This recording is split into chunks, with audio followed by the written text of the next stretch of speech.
Fala pessoal, esse aqui é o Na Virada.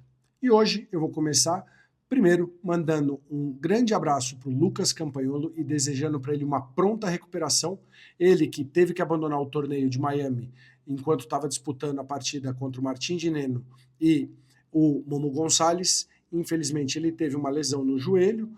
No começo o pessoal falava que poderia ser uma lesão de ligamentos e menisco, mas hoje o Lucas já divulgou nas redes sociais dele, agradeceu todo o carinho que ele recebeu, ele que é um cara muito querido no circuito, recebeu muitas mensagens de apoio e hoje ele colocou um post e ele falou que a lesão é muito menor do que se esperava, né, do que inicialmente todos achavam, e que dentro de 60, 90 dias ele vai estar de volta aí nas quadras. Então, Lucas, um grande abraço e uma pronta recuperação para você. Queremos te ver logo em quadra. Falando agora sobre o Premier P1 de Miami, diferente do que a gente teve em Cancún, naquelas condições outdoor e com ventos muito fortes, Miami jogado indoor, então o vento já não é um fator que atrapalha tanto as partidas. A gente tinha uma condição muito lenta das quadras, o que fazia com que a parte tática das duplas e a parte física e mental dos jogadores para suportar pontos tão largos, né, e partidas tão longas, fosse a prioridade nos resultados.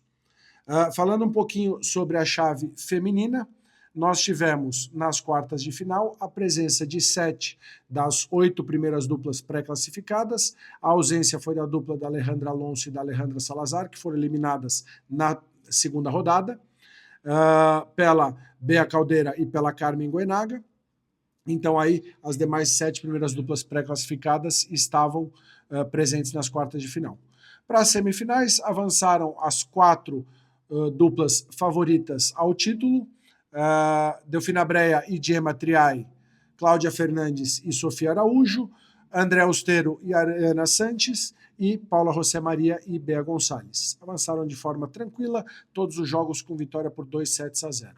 E nas semifinais, a primeira na parte superior da chave, Delfina Breia e Gemma Triay enfrentaram Cláudia Fernandes e a Sofia Araújo, vitória tranquila pelo placar de 6-3 e 6-2, grande partida ali da Delfina, e a Gemma Triay que dominou a Sofia pelo lado esquerdo da quadra. E na outra semifinal, na parte de baixo da chave, o confronto tão esperado entre as ex-número 1 do mundo e companheiras Paula José Maria e Ariana Sanches. Dessa vez, segundo confronto do ano, e dessa vez quem levou a vantagem foi a dupla da Paula José Maria e da Bea Gonçalves, jogo muito equilibrado, decidido em 3 sets, parciais de 4-6, 6-4 e 6-4 para Paula e para Bea, que avançaram assim para a final. E a final tão aguardada envolveu as duas duplas principais favoritas ao título.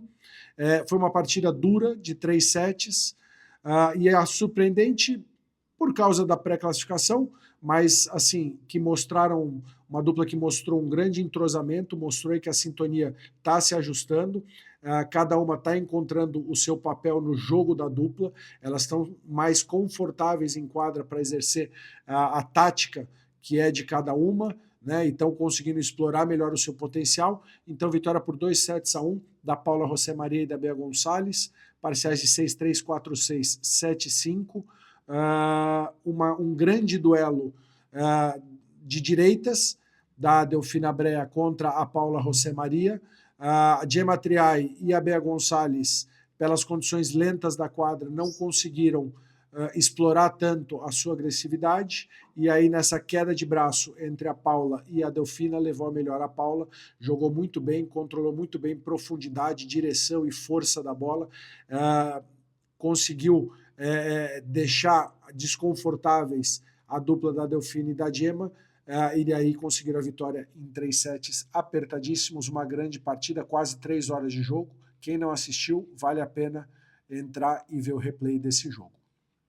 Falando agora da chave masculina, a ausência nas oitavas de final foi da dupla, infelizmente, né, da dupla do brasileiro Lucas Bergamini e do Ravi Garrido, que foram eliminados logo na primeira rodada, segunda rodada do torneio, o primeiro jogo deles no torneio, eles foram eliminados.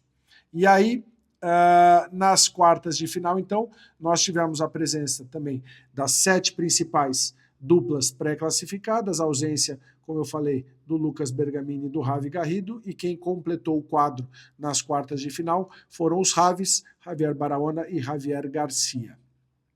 As partidas de quartas de final, todas decididas também, como na chave feminina, em 2 sets. O destaque para mim é a partida de Coelho Tapia contra o Paquito Navarro e o Fran Guerreiro, uma partida muito dura. A gente viu aí o Fran Guerreiro e o Paquito jamais também integrados, né, jamais em sintonia. O Paquito entendendo melhor o papel e o que ele pode esperar do Fran Guerreiro. O Fran também ficou confortável para fazer o jogo dele. Deram muito trabalho para a Coelho Tapia, perderam em 2 sets, 7-5 e 7-6. E aí, falando para as semifinais, primeiro pela parte de cima do quadro masculino, Coelho Tapia enfrentaram Lebron e Augsburger. Uma partida duríssima, decidida em 3 sets. Lebron e Augsburger venceram o primeiro set 7-5, e quando a partida estava 3-3 empatada no segundo set, o Lebron ali caiu um pouquinho de rendimento, acabou jogando mal ali esses games, e aí Coelho Tapia fecharam por 6-3. E aí eu acho que foi um ponto de virada do jogo, onde a dupla do Lebron e do Augsburger se desconectou. Até no 3-0 ali do terceiro set na virada, teve uma discussão entre eles no banco.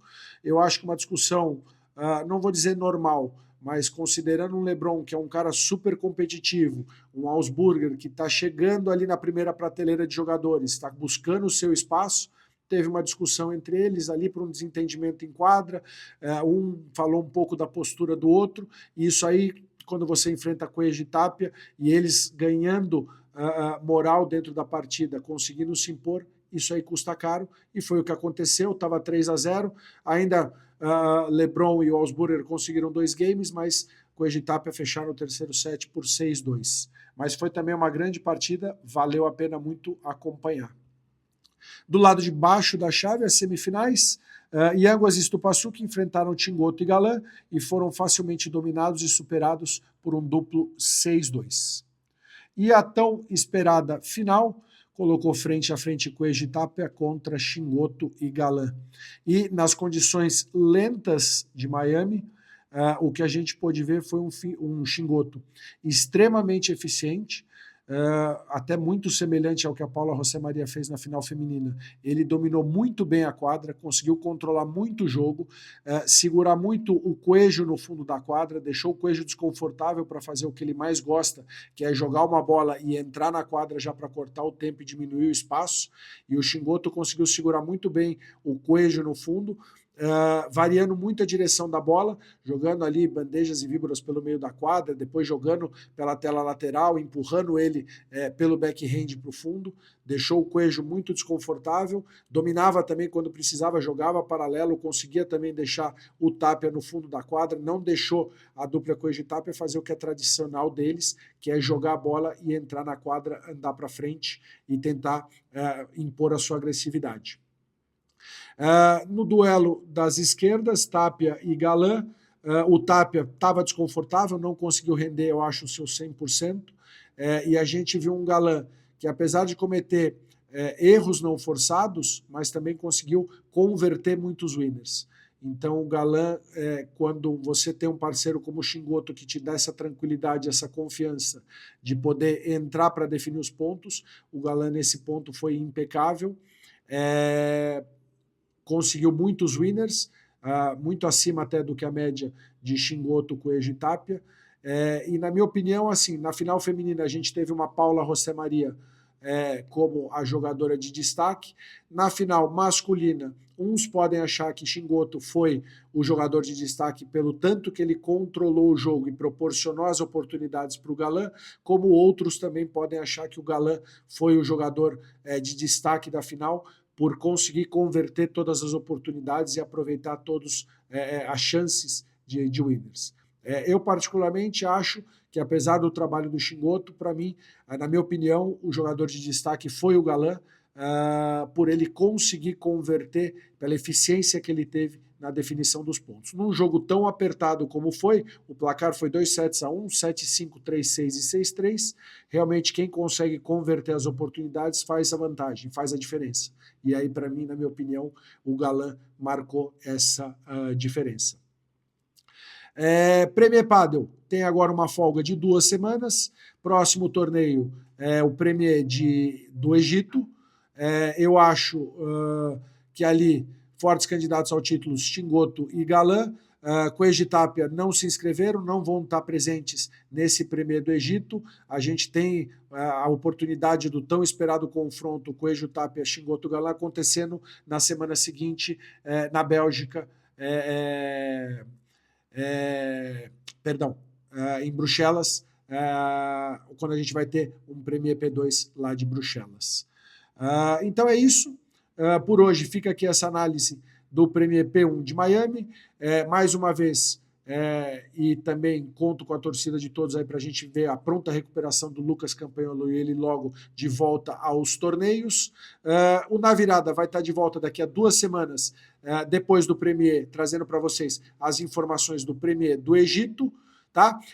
Então, não esquece de se inscrever aqui no canal, ativar as notificações para você saber quando a gente tem vídeos novos no ar, e curte, compartilha e comenta esse vídeo, e a gente se vê no próximo Na Virada. Valeu!